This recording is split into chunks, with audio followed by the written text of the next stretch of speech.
Greetings, Fandemoniacs, Fandemoniacs. So we go. Millions and millions of my Fandemoniacs. So, welcome to the most anti-France place on earth, the Kingdom of Fandemonia. I'm your Crown Prince of Fandemonia, bringing over 9,000 gigawatts of Fandemonium power, all to crush France.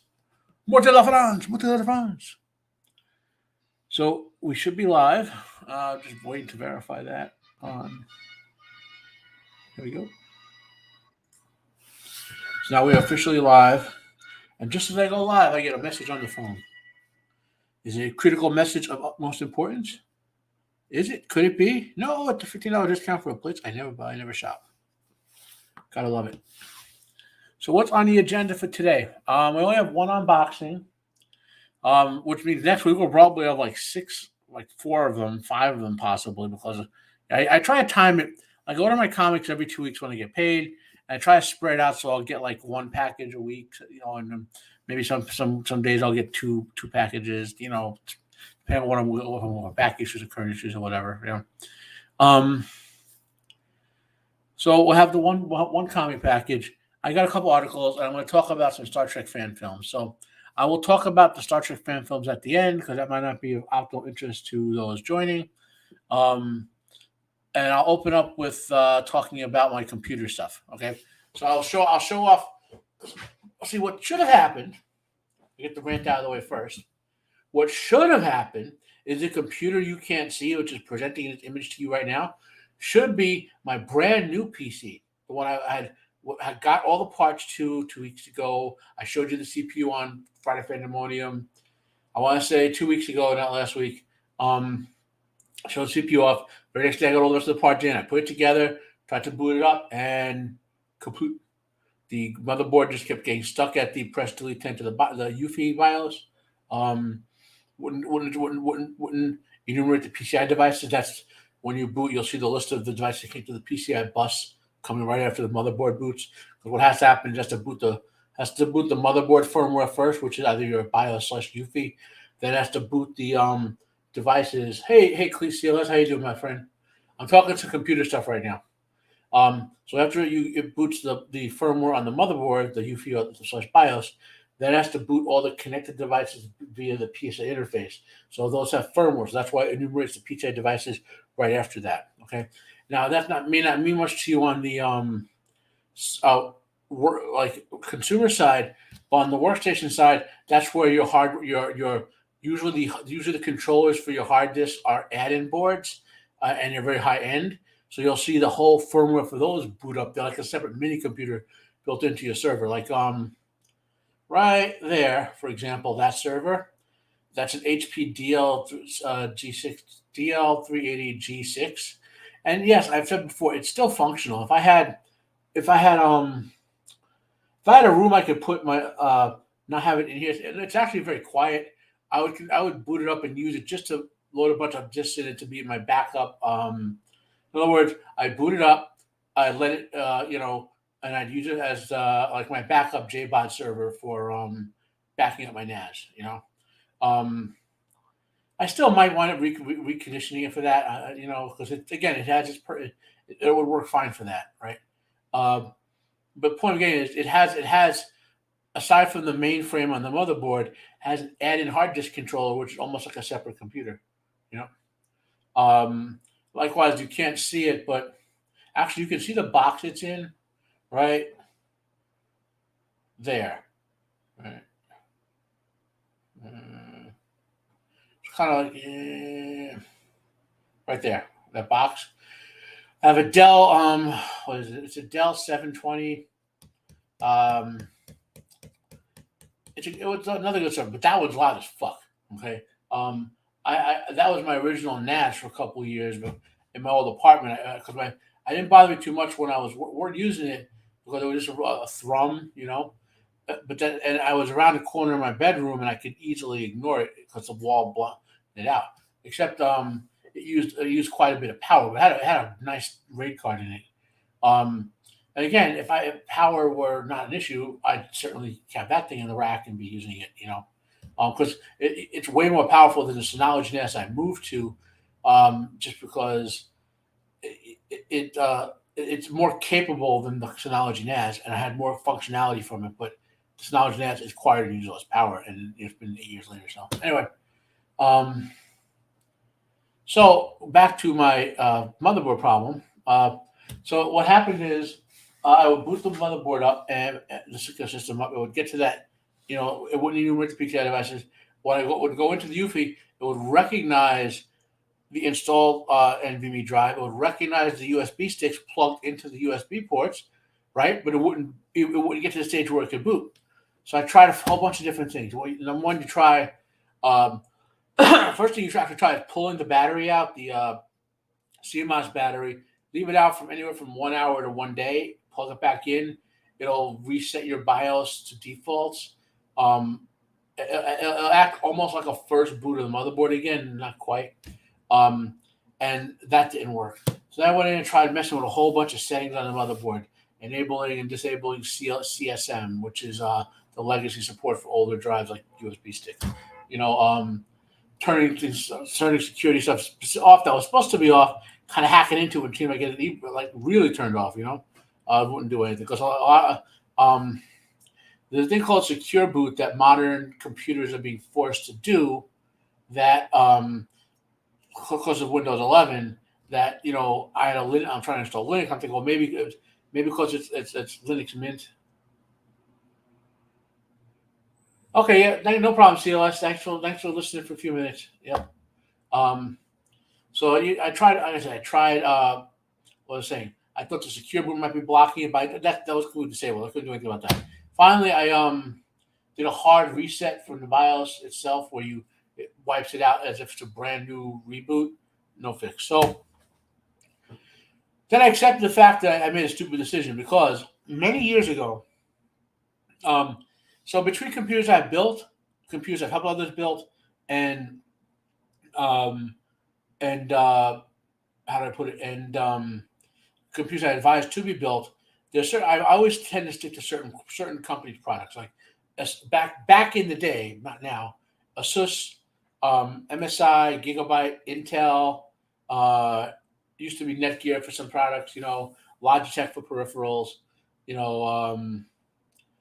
One or two others, PC Power for power supplies, Seasonic, which makes the majority of power supplies, even if they're branded by the company's name, PC Power and Cooling, Thermaltake, and the amount of good power supplies have really increased in recent years. In any case, so I got really friggin' frustrated with MSI products, which a whole separate story I'll go into, and in particular, Gigabyte crap. Okay, now this is a 5-star rated motherboard. It had a lot of great features, and it was the least expensive one of those that I could have picked. And when it works, when the 5-star awesome Gigabyte product works, it works wonderful. But I got a dud. And that's the issue I have with Gigabyte products. I've gotten duds in the past, 5-star rated products. I know people who use, this motherboard works great, man. This video card works great.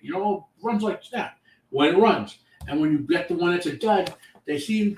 The quality assurance for these people, in my personal opinion, has gone down, dropped like a rock, starting about 4 or 5 years ago. And I hate MSI products because I hate MSI now.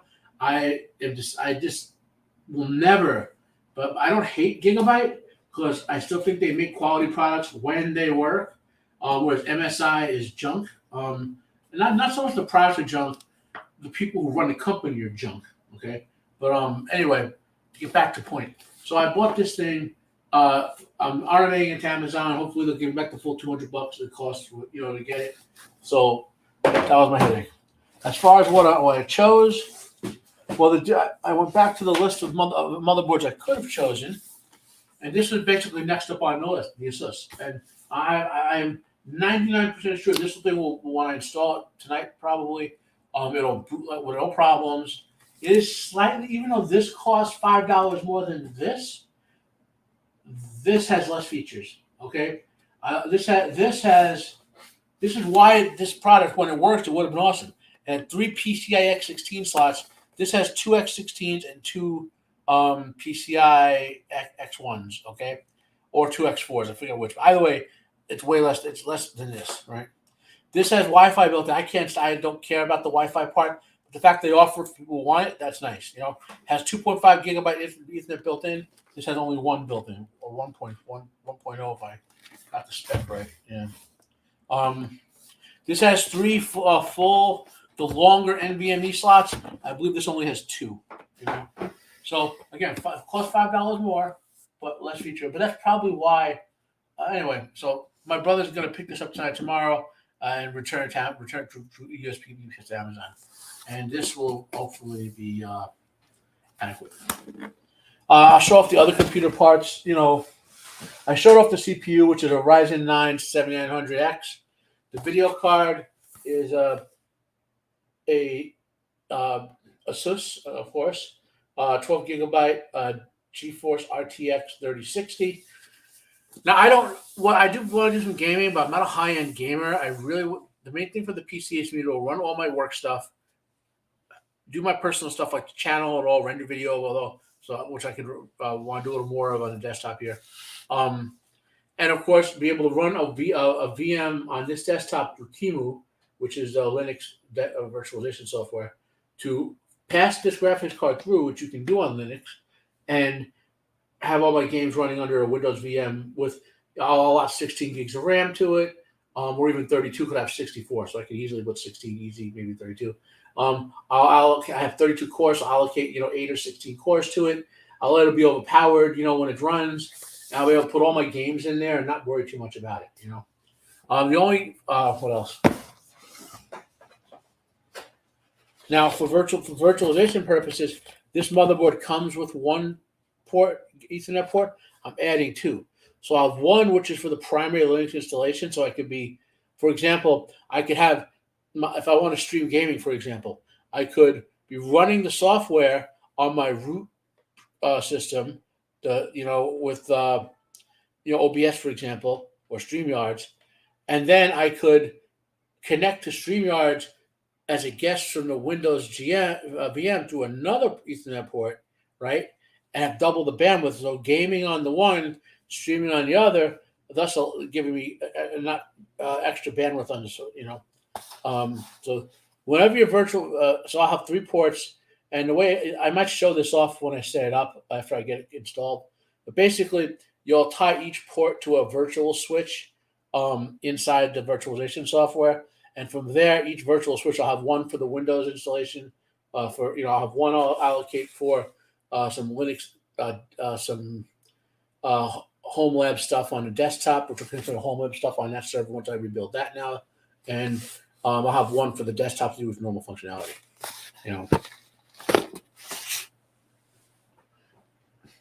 I'm not going to pull all of this out of here because it's heavy, but I went with a Crucial 4 gigabyte NVMe, 4 terabyte NVMe hard drive, and Crucial 2x32, which is 64 gigabytes of RAM. And with this motherboard, I could technically add 2x64 and go all the way up to 192 gigabytes of RAM on this motherboard. I will ever need that. I may eventually get 2 more of these to go 4 by 128, just for the hell of it, but I don't have to do that. Right? And I'll show off the power. I showed off the power supply on the other video. So everything else you've seen already. So let me put this stuff back. Hopefully I'm not wrecking my arm. My COVID shoulder is acting up.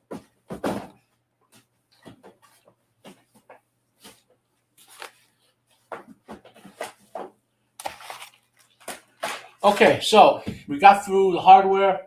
The junk is over there. So let's get this unboxing out of the way. Since it's only one, I'm not too worried about doxing myself. Get out the Transformers knife.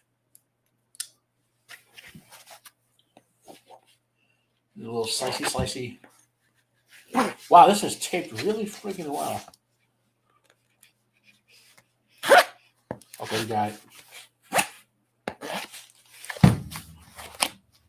Matt, I got it. Yeah.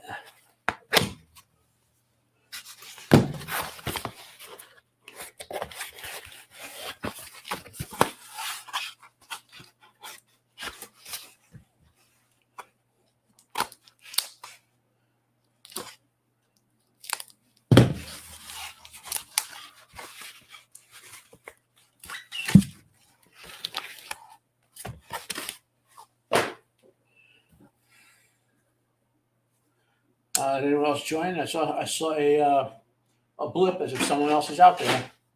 So okay, now I'll show off the comics I got. Okay. In Kirkman Energon universe, I have Transformers Cobra Commander #1. I'm eagerly anticipating this. All right. Now this is it's from Image. It's a $5 book, so $4.99. I was impressed with the quality of the other one. Let's see if I'll be impressed with the quality of this. Yes, I feel you. When you could feel the weight of the comic in your hand, you know you're getting good value. You're getting good construction for $5. Here's a spine test. Notice when I hold it by the spine, instead of sagging on the spine, it flops over properly. Right. Let's show off some internal artwork. Looks good.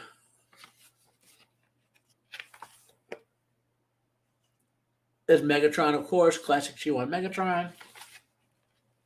And who are our creators? Hard to pick up what the coloring they're using, but it's Joshua Wilkinson as the writer, Andrea Milana as the artist, or Andrea, Annalisa Leone as the colorist. Oh, 2 Italians. Russ Wooten as the letterer. So again, I eagerly anticipate anything from Kirkman's Energon universe.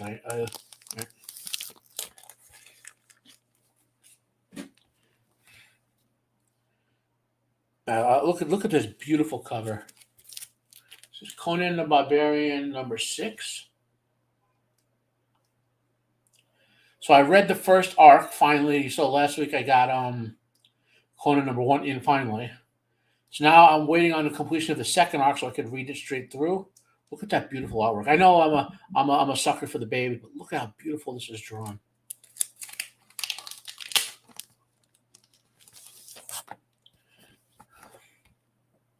This is a $3.99 book. Again, solid construction for $3.99.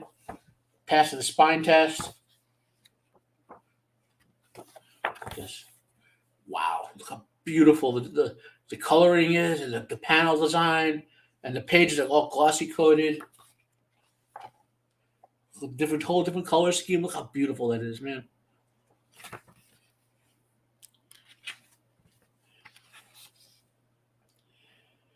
And our creators are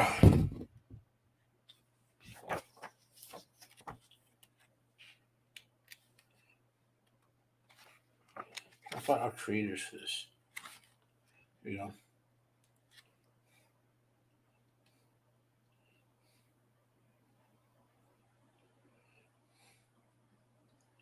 Where did they put the team on the? Where does Titan put the creators who do the book? I have 4 watching now. I can't find where Titan puts the. Oh, here we go. So again, Jeff Zub is the writer. I'll give the titles I give. I'll show you off on the bottom there. Right on the bottom. Right. Yeah, Grim Jim Zub as the writer. Diabolical Doug Braithwaite as the artist. Dangerous Diego Rodriguez as the color artist. Riotous Richard Starking as the letterer. Merciless Matt Murray as the editor. And not a stinking Frenchman among them. Morte la France!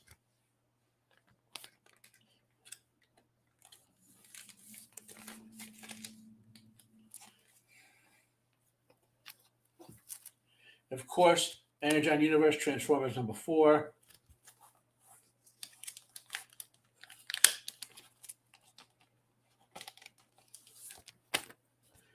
Again, $3.99. The Cobra Commander book from the same was a little better. Something feels a little off on this, but it does still pass the spine test, but not. But it's a little. You can see a little deflection in the spine, so it's a little shady here. So that's great internal stuff.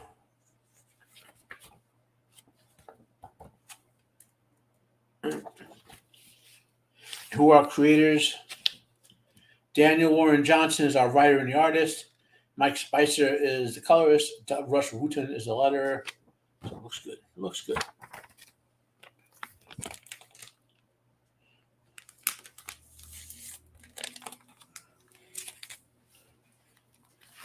And I'm greatly anticipating this. This is number 4, so I can't really read till I get number 1s, 2, and 3. I gotta hunt them down.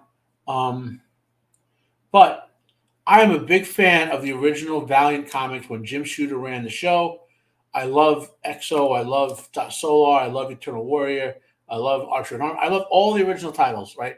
And I like most of the titles that came out of the first crossover event, which was Bloodshot, Bloodshot, and a couple other. Bloodshot's the one I remember the most. And I liked all the all. Then they kicked Shooter out, and the corrupt motherfuckers who ran the company were secretly printing an extra tens of thousands of copies so they could sell them on the collector market. After they would do minimal print runs like 10,000 copies or some low number, so that the early back issues became like quite valuable. Then if their plan was to flood the market and profiteer off of all their secret back issues they had printed. So those scumbags. And funny story that. So I went to a comic convention right around the time, and Jim Shooter was there as well as the VP who worked with him on running Valiant, and there were some other Valiant executives there. I walked up, oh, Mr. Shooter, he's really like around my age. I called him Mr. Shooter. He was, oh, just call me Jim, but not that we can friends or whatever. But oh, I really loved your work in '80 when Marvel was at its peak, and you know, um, plus your early work on Legion of Superheroes, and that's where he became famous. A teenager writing Legion of Superheroes, and then Valiant. And this stuff is great. It's a throwback to good comics, and it's on time, which is one thing. It's one thing that I can't stand with the big comic companies. They're becoming less and less on time. And I said, it would really great if I said something extensive, jokingly, and uh, you know unlike those big companies where the executives are scamming people out by printing all these back extra issues and whatever. And funny enough, a couple of the dudes who were doing the scamming was standing there when I was talking to the Shooter, so it was kind of funny. But anyway, let's just show this off. So Exo Manowar is kind of like the Guyver. If you know what the Guyver is from Japan, it's organic armor that bonds to someone and makes them into living weapons, basically. Oh wow! This is a $5 book. This is the best $5 book construction for a $5 book I've seen in the modern time period. Like I would actually have to. I don't even. I'm deliberately putting some force trying to bend the spine, and what's happening is the spine's not bending. The force is transferring to the cover and popping it up. I'll see if I can show you. I'm trying to bend the spine, but the force is passing the cover and moving the cover instead of bending the spine. This is incredibly well constructed.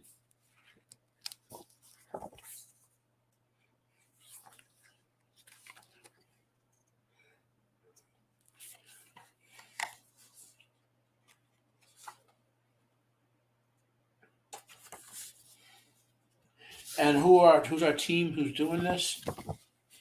This is almost like the cover almost feels like it's made on cardstock. That's how awesome this is. Wow, it's incredible. So our scripters, our writers are Becky Cloonan and Michael W. Conrad. The cover artist for this cover is Liam Sharp. Troy Pateri is on letters. Bob Hall did cover B. I think I have cover A. I'm pretty sure it's cover A. Lexa Hawkins is the editor. So yeah. So I'll get the first 3 issues, then I'll be able to read this. And otherwise, go in the box while I get the first 3. So those are my comic unboxings, or any unboxings.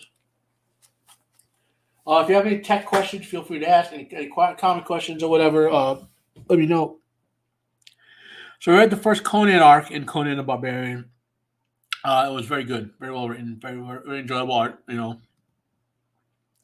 Classic, I believe. So that was good. Okay, let's get on to talking some stuff. Now, so the rest of this show, I want to have some articles to talk about, and then at the end, I want to talk about Star Trek fan films. So, if those of you who don't want to hear the Star Trek fan films, right? I will show some footage off of some of the better ones. Show you the sites. It's all going to be linked below. So if you don't want to do if you don't want to do the fan film for Star Trek, want to hear anything about them, you don't want to stop, right? So let's get some sharing going here. Because sharing is caring. No. Is that the right one? Yes. Okay, so first up, we are talking about Godzilla -1. I hope you can see that. So this movie has grossed $104 million. Dollars. Show me the money. And this movie was originally thought to cost around $15 million, right? Well, apparently a new update came out. It only cost around $10 or $11 million. And on its opening weekend, it basically made back its entire budget, right? So they claim a $15 million production budget, but this has been updated to be only about 10 or 11 by news reports, right? So this movie, let's not even say it's a $15 million movie, has grossed $105 million in limited release. Okay, Hollywood, you should be ashamed of yourself for not putting this thing in more theaters. Not the Hollywood the choice, but because it's Japan. But for being, if a little Japanese independent Godzilla film could do like this, imagine what you could do if you actually put work into it. So that's that. Now, I might have talked about this before, but I don't think I gave a good explanation. So I'm going to go with this again. So there's two versions of. So this is about in the movie. You saw the piranha-like army of the undead, these glowy green guys who basically who went to the Pelennor field with Aragorn, and piranha killed all of the enemy orcs and stuff. Right. That is not what happened in the book. The only point I laughed at the screen in the Lord of the Rings theatrical versions was literally when the piranha-like army of the dead appeared. I was like, what the fuck? This is so stupid. It was the only thing I outright thought was like laughably bad in all the movies. I have problems with other deviances from canon. I can go off on Narsil, on Aragorn, on Elendil's hostile relationship to Aragorn, which is not the case, on the gross character assassination of Denethor. I have a lot of stuff I could talk about, but for the most part, the theatrical editions of Lord of the Rings were really good movies. I just don't want the extended editions are what I tend to avoid, just because they make the parts of the films I don't like accentuated. Okay, so let's get back to this army of the undead. So the dead men of Dunharrow. So when Numenor was formed, the Edain went to Numenor and colonized it, so to speak, and eventually had millions and millions of them there after a couple of hundred years, and because a lot of them went. I mean, literally like hundreds of thousands of people in the colonization years went to Numenor, went to the island where Numenor is, which is called Astara. Okay, and over the course of the next 1,500 years, which remember the fall of Numenor isn't until over 2,000 years after that, right? So the next 1,500 years, Numenorians grew in power. They became seafarers, and they started recolonizing the mainland, establishing independent kingdoms, cities like Peligir, for example, and Umbar, the kingdom of Umbar, which eventually became the Umbarians, who were one of the first evil factions of renegade Numenorians and all that. And the men who remained in Middle Earth, many of them were Edain who didn't go to Numenor, or very close kindred to them. I forgot the name of them, but the Rohirrim are descended from that group, for example, right? And so I'm getting the message here. What's the message?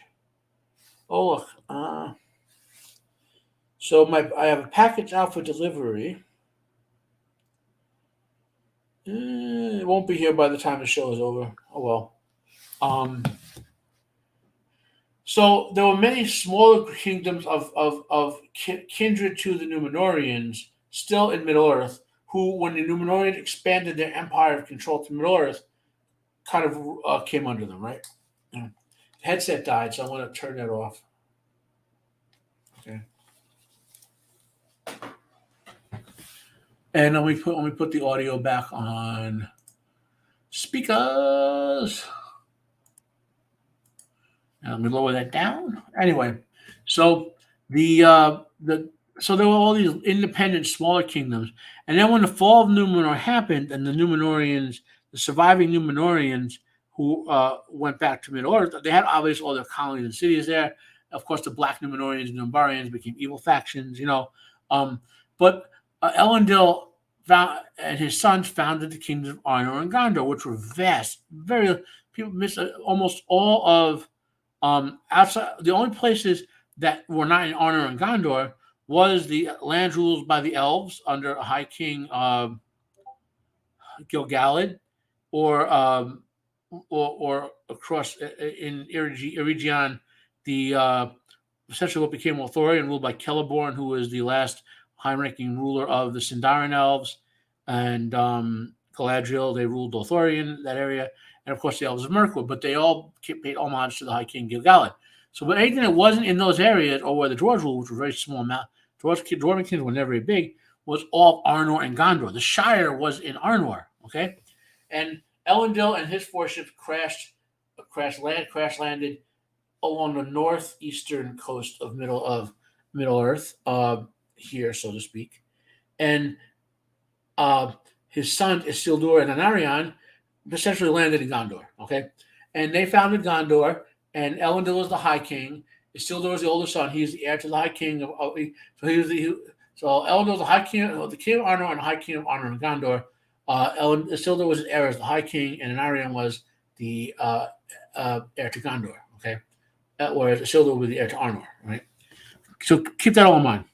So, and then the wars happened, right? The wars with Sauron's forces, and these, I want to say it was 9 lesser kingdoms who were sworn to obey Isildur, and the kings, and didn't come when they were called, and so Isildur cursed them, and to never rest until, because of their lack of honor, blah, blah, blah, right? And those are the Demon of Dunharrow. And those hills for thousands of years were haunted. Anyone who went there, even to try to help release the souls, was killed or disappeared, because only the High King could do that. Only the High, and the High King lineage kind of got, after the fall of the Northern Kingdom, the High King's lineage went into hiding among the Rangers. Sauron was hunting for Aragorn's ancestors there for centuries. Then the King of Gondor, that line kind of died off. They eventually, however, did marry back, go live among the Rangers and marry back, and Aragorn reunified both lines of the kingship. So he was a proper High King and proper King of both Arnor and Gondor, right? So fast forward to the events of Middle Earth, right? Hey, Jacob. Well, I'm about to go into that, Jacob. So fast forward to the actual events, right? And forget the stupid movie event version. We'll talk about the books. The Armies of the Dead were raths, formless raths who could express their emotions through anger, but didn't have a lot of physical force. And there were 2 armies in Gondor: the Army of Northern Gondor and Army of Southern Gondor. And it's kind of a mountain range that separates both of them, right? The Southern Gondor was the coastal area south of the mountain range that Southern Gondor is in, right? The Army of Northern Gondor had been one taking the beating for decades and decades. Faramir and Boromir were leading it, and it was taking a pounding, and it was also the small army to begin with, because they had allies in the north, right? And Sauron pinned the Southern army down by besieging the cities, especially the coastal cities, with the Black Númenóreans, the Pirates of Pelgir, the Umbarians, and all the seafaring races. So what Aragorn did, because he knew he needed to relieve Gondor, because by that point the Northern army had basically fallen back to the defense of Minas Tirith, is he needed to get that Southern army and go north with it. So he took the Army of the Dead and used that to sort of break the siege of the cities and free the Southern army, who then kicked the forces of the Sauron had besieged them out, took their ships, right? And at that point, the army of the undead, their acts of dishonor was expiated, and Aragorn released them. Okay, so why didn't he take them north? Okay, because what came north was the army of Southern Gondor that to relieve Gondor in the books, right? Why did he take the army of the undead? Well, Sauron is the Lord, essentially the Lord of the undead. He's Sauron the Necromancer, the Lord of vampires and werewolves. And Aragorn knows this. He knows he's been raised by Elrond. He knows Sauron, who's his enemy, intimately. Elrond would have taught him everything about Sauron, as would Gandalf and the other elf lords present as well. So he knows taking an army of wraiths who can be commanded essentially against a guy who has the ability to control and command the undead, it would have been a bad idea. So there's no circumstances under which he would have taken that army north to face Sauron or the Ringwraiths, especially the Witch King, who who had elevated powers in that regard as well, right? But Sauron, it wasn't just Sauron. Sauron had necromancers in his force who would also command the undead. Right? So that is the actual explanation. And this kind of blue article doesn't talk much of it. Doesn't really go into it. So Jacob and I, who's in the chat there, we did a show about Western remakes, and we've covered Westerns a lot on his show on Saturday. So I showed this article to Jacob, but I want to talk about it a bit. So these are the 15 best spaghetti Westerns of all time. What's a spaghetti Western? Well, a whole bunch of Westerns were made by the Italians in the 60s, 70s, early 80s. They're still making them today, okay? And the most famous ones you probably know of are the Clint Eastwood ones. Fistful of Dollars, A Few Dollars More, The Good, the Bad, and the Ugly, right? Those are the most famous ones you know of. But there are others. And this is what they purport to be the 15 best, right? And I've seen probably all of these.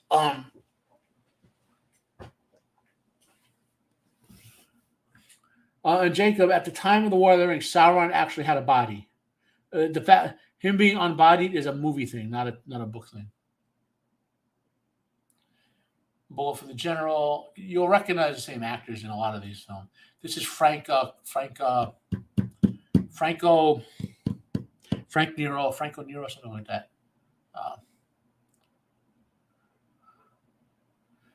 Lee Van Cleef is in like half these films.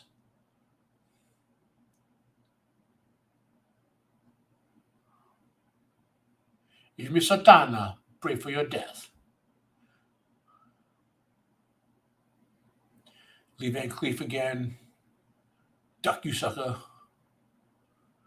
Fistful of Dynamite, The Mercenary. Man, these are classic Westerns. Companeros. You see the same actor here as The Mercenary Companeros. Fistful of Sergio Leone, Fistful of Dollars, The Great Silence.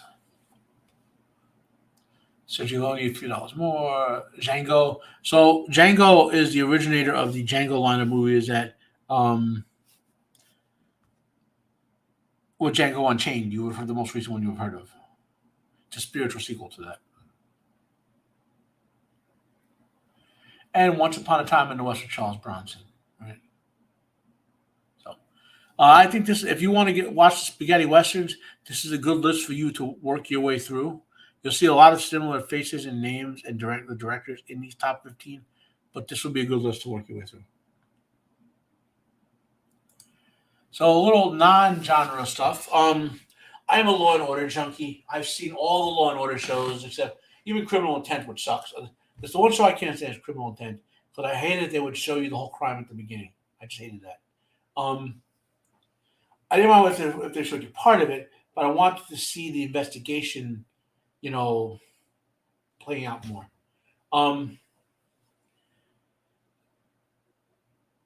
So Sam Waterston he played the DA who took over after Michael Moriarty left. They played McCoy.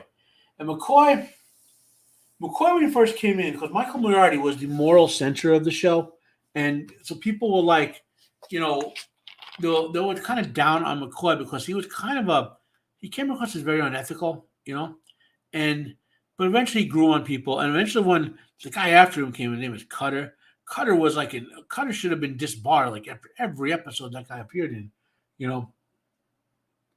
and then eventually McCoy was like, when Cutter would do something, McCoy would be like, "What the fuck are you doing, bro?" Like looking at him funny. Eventually McCoy goes on and ran for and won the DA. So he's been the DA in the Law and Order universe for a couple of years. He's appeared in SVU a few times. Now and Sam Waterston, I think he's in his 70s now, and he's been a kind of a part-time character. So he's leaving the show finally. He did 400 episodes, and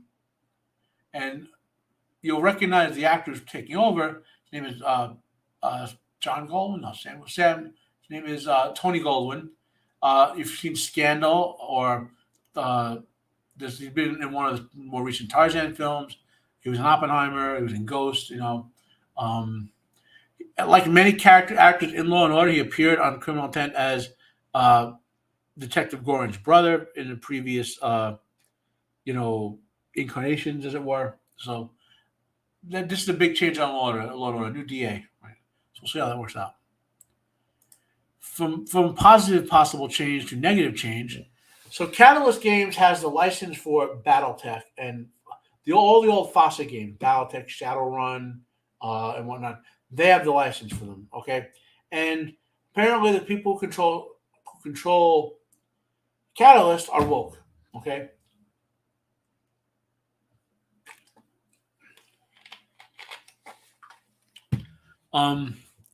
So basically, they put new community guidelines in, and basically started banning people. And who gets banned? Of course, people who have political views that disagree with grooming children and transgender forever and all that crap. So what I say to people who like Battletech, and I'm a bit of a Battletech fan, get the old stuff. Go to eBay, get the old stuff before Catalyst touched the game. It started when Blaine Lee Pardue. He was a longtime Battletech writer, over 20 years, and he's a blatant conservative, and he got banned from working for them and kicked out of disinvited to conventions over it and stuff. He's an early example of the left cancel culture, but the fandom still appreciates him. So this is just an example of another gaming company falling. We'll have more to comment on that in a few moments. Let's go to something positive. So Harlan Ellison is one of the great science fiction writers of all time. The story most people are probably familiar from him with is For I Have No Mouth and I Must Scream, which is written many decades ago, but my problem with Criminal Intent, Jacob, was I didn't like that they showed you completely what happened in the very beginning. I would have liked that they had a little bit more mystery to it, so you can see the detective Gordon is supposed to be a genius, actually solving the crime and with the audience, as opposed to us seeing it. You know what I mean? You know what I'm saying? I found with Criminal Intent episodes, if I just skipped the first 5 minutes, I enjoyed them a lot more. But anyway, on to the good news here. So Harlan Ellison, he's passed away. He's a very crotchety writer. Would be canceled to hell in modern day. For I Have No Mouth and I Must Scream, which is all-time great short stories of science fiction, which is a very anti-AI tech story. And J. Michael Straczynski, of course, the creator of Babylon 5. So he's JMS, as J. Michael Straczynski is often called, is putting together a collection of Harlan Ellison's greatest hits, which is coming out.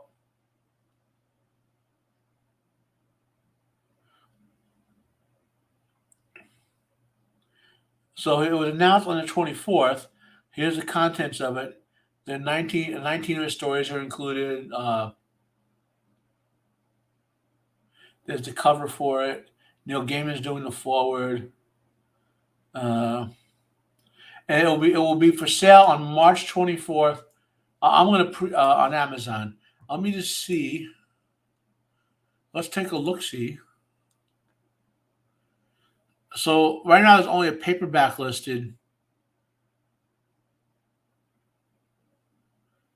I want it in hardcover, but I'm going to wait and see if they post a hardcover. I'm willing to pre-order it though, because I love Harlan Ellison is a great writer. JMS is a great writer and editor. This could be a nice collection. So this link is in the article down below. So if you read the article, you'll see the link. But I'll look at it. On to some bad news. Now, on Roman the Empire show, we talked about this last night. People have done some excellent videos on this, not just me. So Netflix Avatar: The Last Airbender star Kiawentiio reveals live-action series took out the element of how sexist Sokka was. Well, Sokka, or Sokka, however you want to say it, I usually say Sokka for various reasons. The character is one of the southern waterbenders, right? The ones who live at the South Pole or close to it. And he is a very sexist. And what kind of happens is all the men go off to war and kind of don't come back, or most of them, or whatever. They leave him as the oldest of the boys to defend the village of where the women are. And he's pretty much very, very sexist, okay? And in fact, that's how Aang gets freed, by his sexism ticking off Kiara, and she, in rage, cracks the ice and frees Aang, who's been frozen for for decades. Okay, so and eventually our story arc is him learning that being sexist is wrong, basically, right? So he eventually matures as a character, realizes that women can be good, powerful in their own way, and women are and they aren't inferior to men, and he matures and all that. Well, apparently, in yet another sign that uh, that this Netflix adaptation is going to the garbage zone. First, the original showrunners for Avatar: The Last Airbender left the show and said it wasn't going to be there anything like what they said. And then now we see this sign that they're in the name of wokeism that they're saying, well, we have to limit the sexism because it wouldn't be a modern audience. But like what they're basically saying is it's not okay to show someone maturing, realizing sexism was wrong, and maturing. They're saying that's wrong to show that. So that's how bad the woke ideology gets you.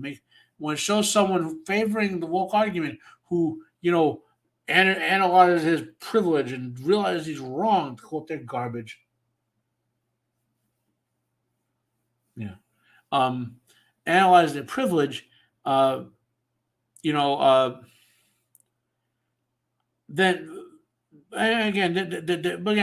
we have two signs so far that the even though this looks like a great adaptation, the actors look good, the visuals look good, the tone seems right. I hope that this is the worst of it. I hope it doesn't any worse than what we're going to see. I don't want to see that like Aang being gay or any to quote South Park, put a chicken to make it gay. I don't see any of that. I will literally read the article and determine for yourself. Now back to the more role-playing games being hurt by wokeism. So originally Dungeons and Dragons was owned by TSR, and then TSR got bought by Wizards of the Coast, and then Wizards of the Coast got bought by Hasbro, right?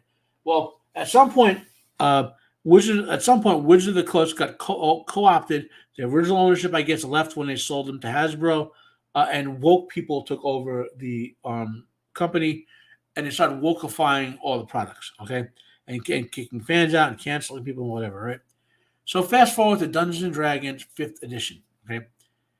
4th edition was a failure. It was basically like the World of Warcraft, the role-playing game, based on how they structured it, right? And fans hated it. 3.5 was a fair success, but more so because it was an open gaming license, and a lot of fans who were fans of the older D&D and AD&D went to the Pathfinder route, right? And so 5th edition was coming out, and it was set to be a complete failure, right? Well, not a complete failure, but just not sell very well. So then Critical Role began airing their campaigns. And when they first aired, for those who watched the early campaigns, they were playing Pathfinder, okay? Hasbro / Wizards of the Coast went to them and said, look, we'll sponsor you big time with Dungeons & Dragons if you play 5th edition. And they did. And a whole bunch of their fans powered the sales of 5th edition D&D. In fact, probably less than half of the fans actually played the game. But they would buy the books just so they could understand what Critical Role is doing on the screen. So D&D 5th edition had mega sales, right? And then two things happened, okay? Well, 2.5 things. One, the wokeism continued, which Critical Role themselves are woke people, but leaving that aside, they largely played the game as the game, right? But the wokeism kept driving fans away, the older fans, away from D&D as a product. A lot of us would prefer to play 1st and 2nd edition. I know people who, even if 3.5 was a good edition, they're like, nah, I'll just play Pathfinder if I want to play that crap. They play 1st or 2nd edition, then that's that. They won't even touch 4th or 5th, And so that happened. But then the big thing, the stupid thing was Hasbro decided that the open gaming license was hurting their bottom line and was going to change it so that they would start getting a cut of that money. And as soon as they did that, the two major players who were interacting with that license, Pathfinder said, we're going to make our own version of the game, and no connection to D&D and mechanics anymore. That's out already. And Critical Role said, we're big. They're going to make their own role-playing game. They make 2 of them, in fact, and we're going to switch entirely to our system with the next campaign, and that basically meant the end of D&D as a product, in terms of being a valuable product.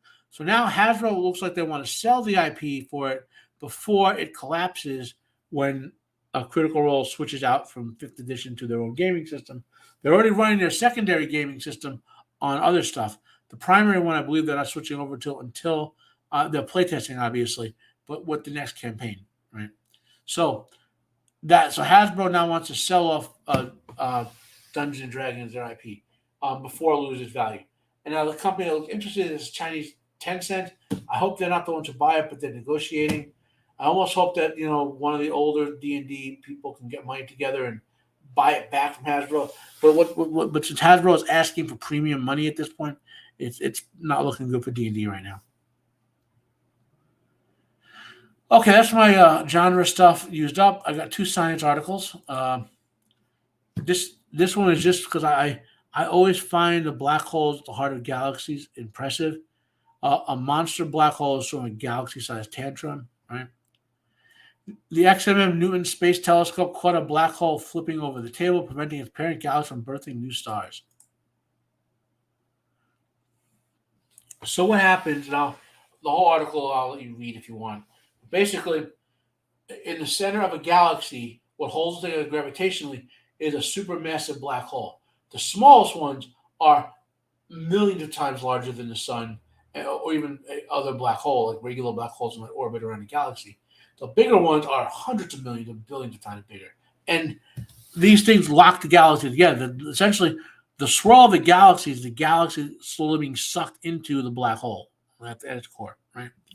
And around that supermassive black hole is a gigantic accretion disk full of gas. And that's the one place in our galaxy where because of the pressure from the gravity as well as all the gas pressure being from the suction coming in, it's one of the few places a lot of new stars are being born in our galaxy. Well, what's happening here is this black hole is sucking in too much material for new stars to form. So that's pretty nifty. They explain some of the mechanics in the article. And the last thing is a little bit of fun. Gotta go. We finally know what makes your urine yellow. The yellow color comes from bacteria metabolized in waste from red blood cells. Right? Essentially, if you've ever heard of, there's a substance called bilirubin that red blood cells release after they die. Infants have a bilirubin test done to see how to test, and usually they put them under intense light to help their skin make the product that counters the bilirubin generation. So urine is yellow not because of what you drink or eat, but because of this particular orange pigment that gets released when your red blood cells die. And this gives more of the biochemistry.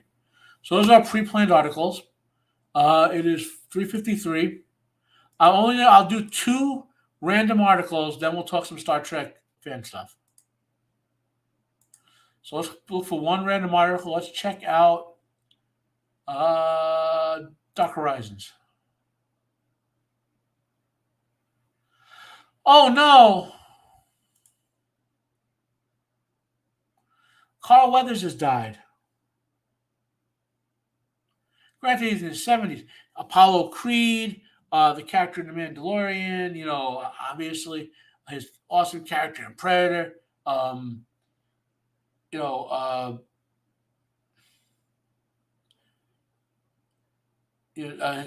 the CIA operator in Predator.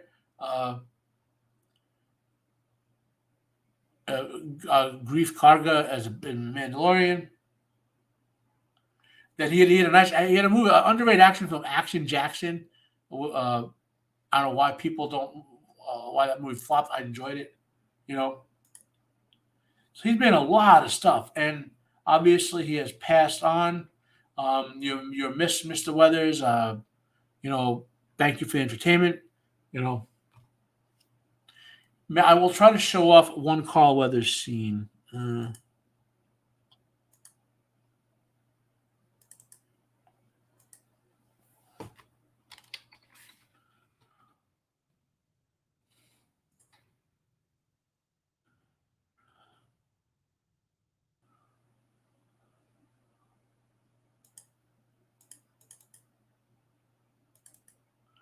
I'm calling it up, guys.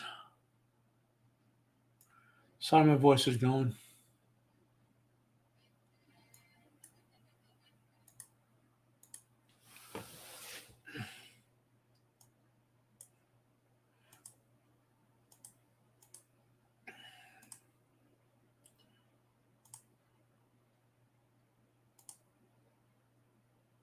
Okay, I got it. So let's. I want to share something different.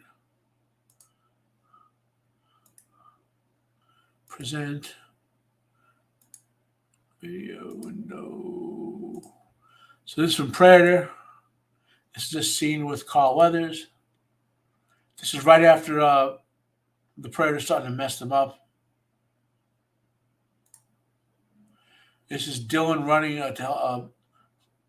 They stole Mac's body. They stole Jesse Ventura's body, the character's body. So Mac is running after him because he's his best bud. And here's Dylan going to help Mac out.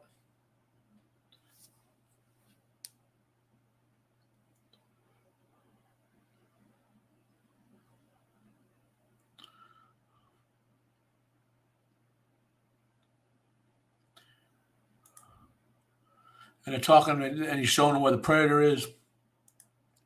And they're going to work out, try to do an ambush on the Predator. And of course, the Predator wins. He goes down like a bus, though.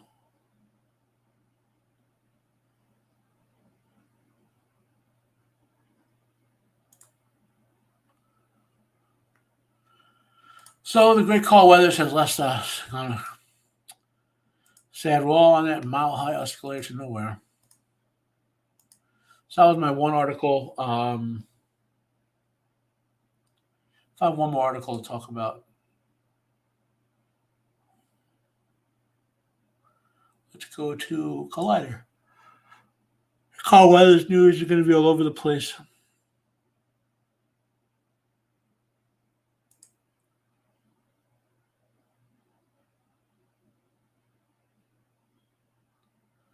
Well, I know what we could do.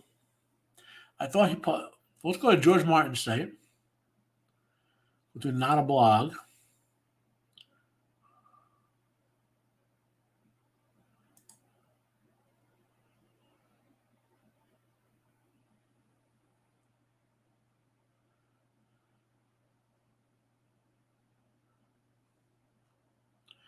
So let's see what he has to say here. Unfortunately, so far, 2024 looks to be even worse. There is war everywhere. Ukraine and Gaza dominate the news, but there's war in Myanmar, as well as our Western media games ignores. Danger heating up in Yemen, the Red Sea, blah, North Korea, blah, blah, blah. Venezuela straight next 3 quarters of neighboring Guyana. Meanwhile, the U.S. goes polarized every day. Hate is rising. Democracy is under threat. Millions of Americans follow the lie that the 2020 election was stolen. Newspeak has taken over the political discourse. Cancel culture is destroying lives and careers. We have disgraced, blah, blah, blah. Anti-Trumpism, blah, blah, blah.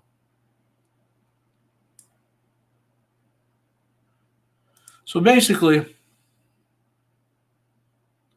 he's complaining about the state of affairs and using this as an excuse as to why he can't write. So yeah, we will not be seeing any of the completion of that in our lifetimes. Okay, so let's talk about some good stuff. Star Trek fan films. So I have three fan films basically to refer you to. We'll go with the best series of them so far, which was Star Trek Continues. Okay. So let's get some information about Star Trek Continues first.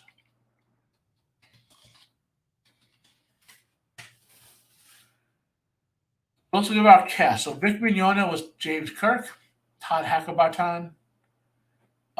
There's been a bunch of stuff, but the lesser known was Spock. Chuck Huber, you'll probably see his face.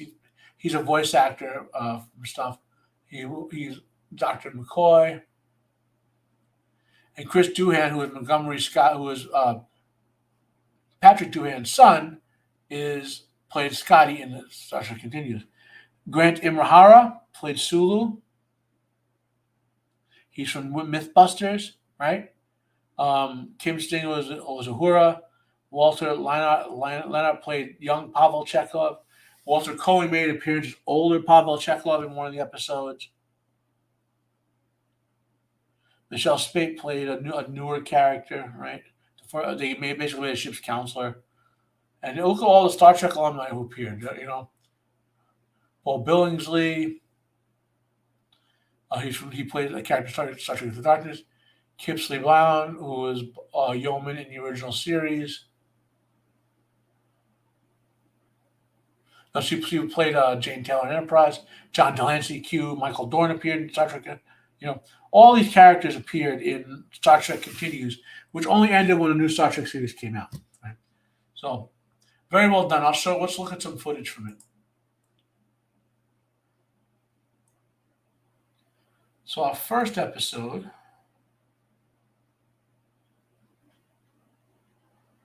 Let's go to the playlist.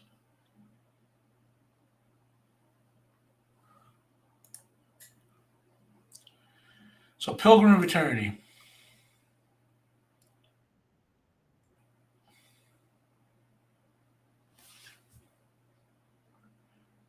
So this is Vic Mignogna as Kirk. We're just going to skip around a little bit.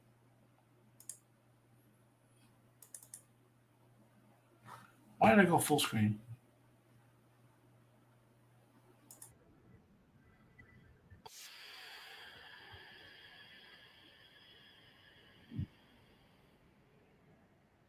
Look at the tone of it. They captured the original tone of Star Trek so well with this show. Got a classic Orion slave girl.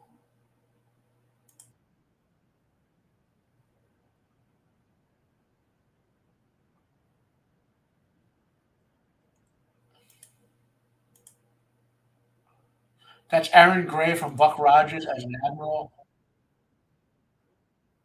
Look, Mignogna even gets Kirk's physical gestures right. I mean, what an incredible like. I love these episodes when I saw them years ago. Of course, Kirk and Orion dancing. The usual sort of stuff.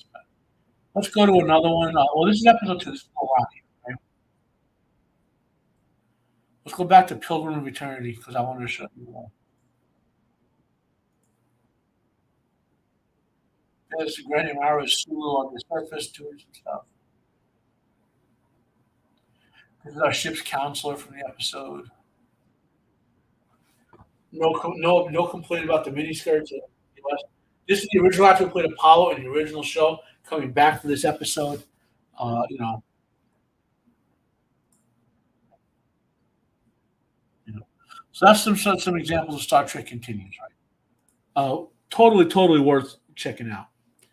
Now, this is to me, Prelude to Action Art came out about 10 years ago, and eventually led to a lawsuit where CBS, Paramount, and Viacom wound up suing the guy doing Action Art. He might be a bit of a head case, but they wound up making all these stupid rules about fan films, and uh, they couldn't be episodes; they had to be 15 minutes or less. And so basically, what he did is he's releasing the this is the Prelude to Action, which is a docudrama style. Um,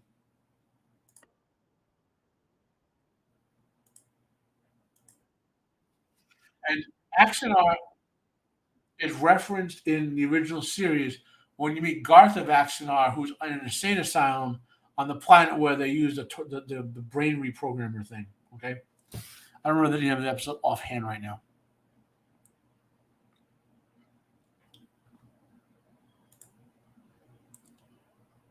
And look, there's Gary Graham as Ambassador Solar. He plays this character in Prelude to Axanar and Axanar, and he's the main voice of this documentary, telling about how the humans fought against the Klingons and how the Federation was formed. And there is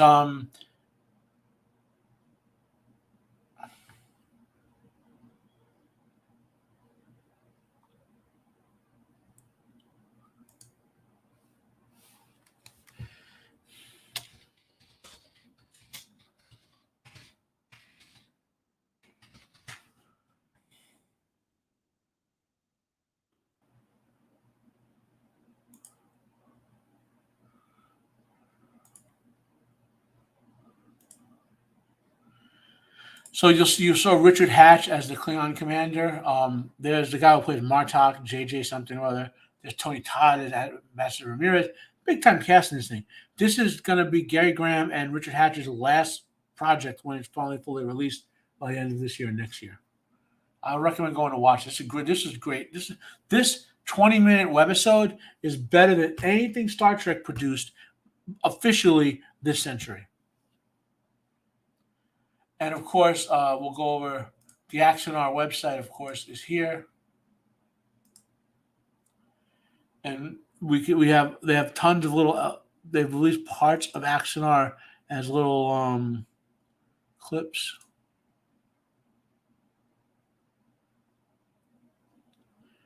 So go to the Axonar universe.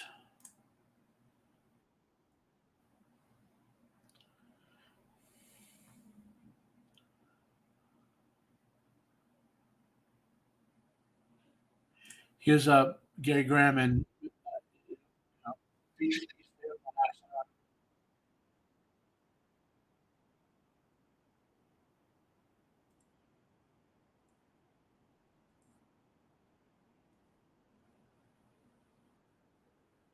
look at the special effects work they're putting into this.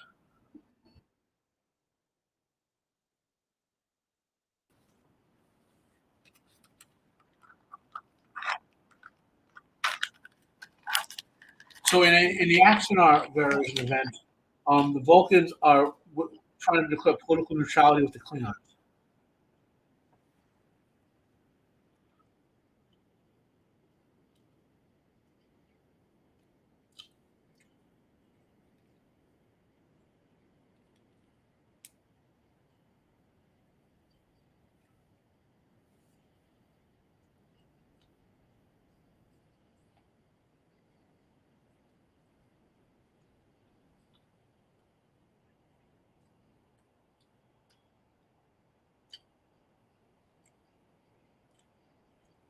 So that's a small piece of Axonar.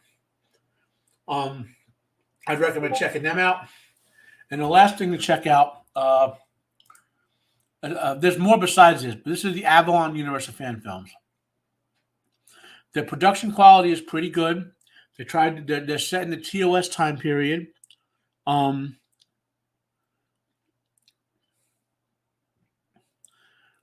some really, really nice stuff has come out in this universe, right? So they have something they have a video in the Axonar setting, right? So let's check that out.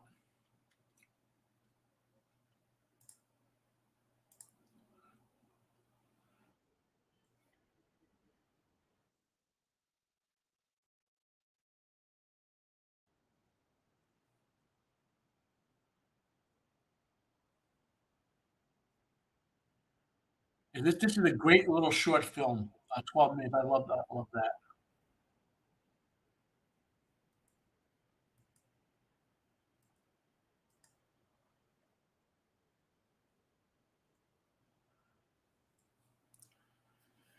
And then we got let's check out one more little thing. Actually, it was the core story.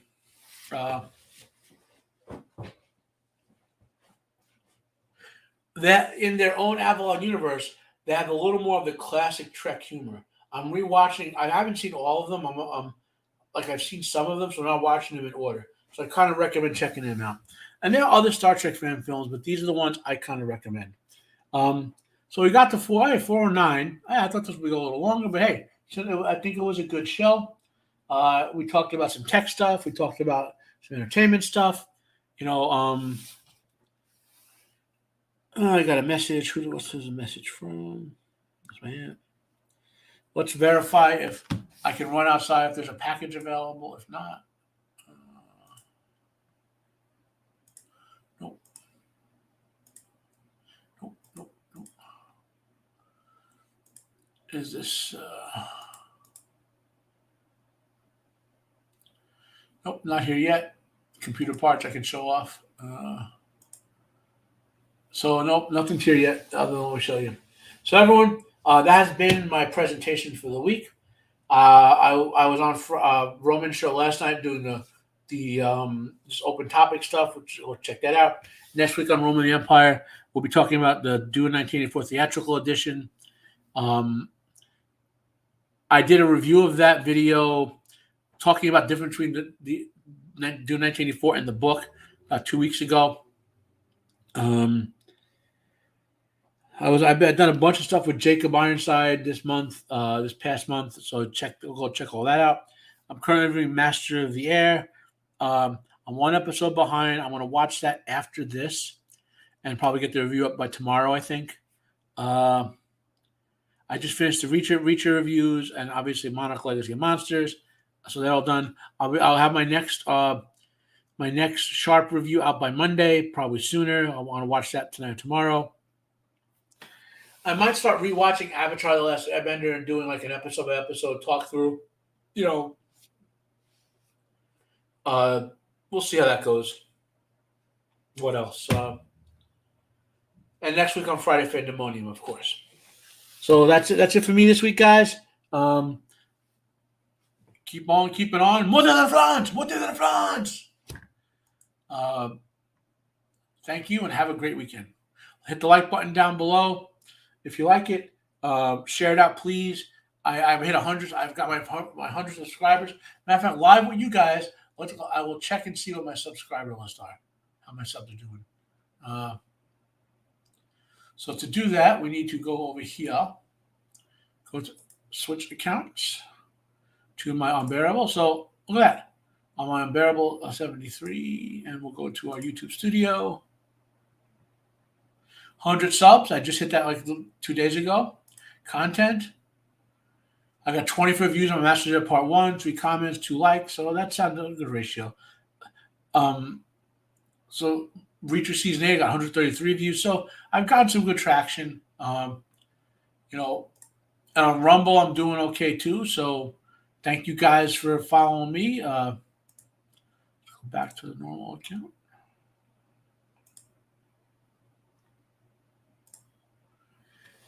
So everyone, again, have a nice weekend. Have a good night. Stay safe and stay free. I am out of here.